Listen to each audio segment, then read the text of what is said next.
La Confédération suisse est née le 1er août de l'année 1291 après Jésus-Christ lorsque les trois premiers cantons, Uri, Schweizerwald et les 26 ont été unis et sont passés par la mort. La Suisse s'étend sur 41 300 mètres carrés en Europe centrale et borde la France, l'Italie et la Mare. Irst, y a-t-il un autre mot en Suisse, Irst? Elle était située au sud-ouest de la Suisse, la ville cantonale de Sion, et la ville de Martigny, ville située au sud-ouest.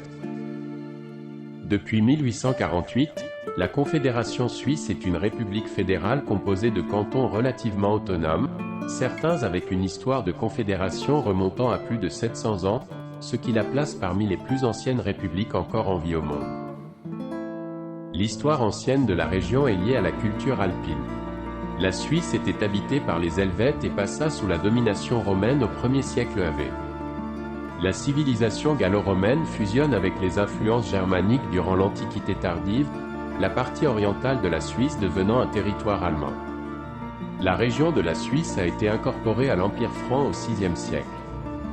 Au Haut Moyen Âge, la partie orientale est devenue une partie du duché de Souabe au sein du Saint-Empire romain germanique tandis que la partie ouest faisait partie du royaume de Barguena. L'ancienne confédération suisse à la fin du Moyen Âge, les 8 cantons, a établi son indépendance vis-à-vis de la famille royale des Habsbourg et du duché de Bourgogne, et pendant les guerres d'Italie, la Confédération a acquis des terres au sud des Alpes du duché de Milan.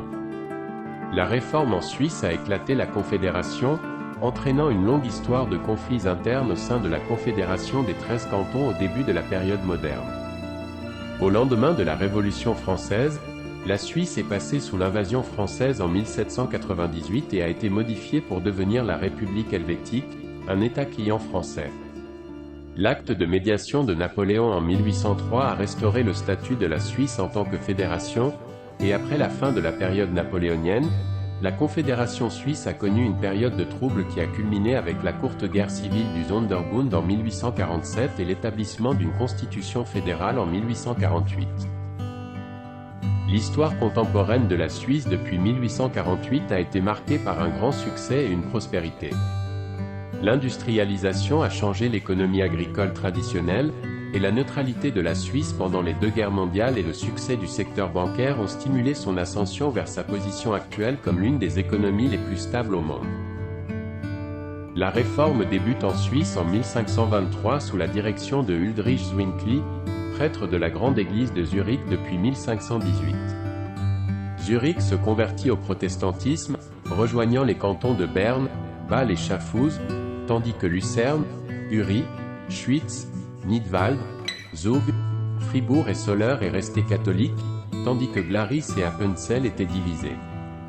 Cela a conduit à de multiples guerres de religion au sein des cantons, Kappeler-Kriege, en 1529 et 1531, puisque chaque canton a criminalisé la religion opposée, et à 2 conseils législatifs, le protestant se réunissant à Aarau et le catholique à Lucerne, en plus de la législature plénière formelle qui se réunit habituellement à Baden. Cependant, le syndicat a survécu. Pendant la guerre de 30 ans, la Suisse était considérée comme une oasis de paix et de prospérité, relative, selon Grimmelshausen, au milieu d'une Europe déchirée par la guerre, en grande partie parce que chaque grande puissance d'Europe dépendait de mercenaires suisses et pas laisser la Suisse tomber entre les mains d'un rival. Politiquement, toutes les puissances ont essayé d'étendre leur influence à travers des chefs mercenaires tels que Jörg Jannard ou Johann Rudolf Wittstein.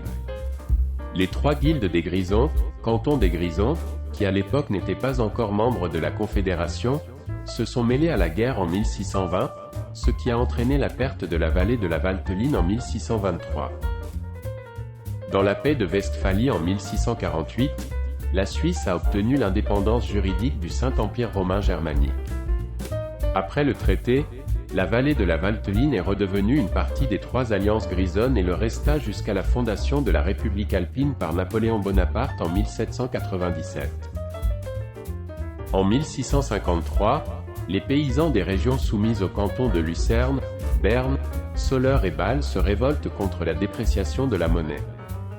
Bien que les autorités aient gagné cette guerre des paysans suisses, elles ont adopté des réformes fiscales, et cet incident a empêché à long terme le développement de la monarchie absolue comme cela s'est produit dans d'autres tribunaux européens. Mais les tensions sectaires subsistèrent et éclatèrent à nouveau lors de la première guerre de Wilmergen en 1656, puis lors de la guerre du Toggenburg, ou seconde guerre de Wilmergen, de 1712.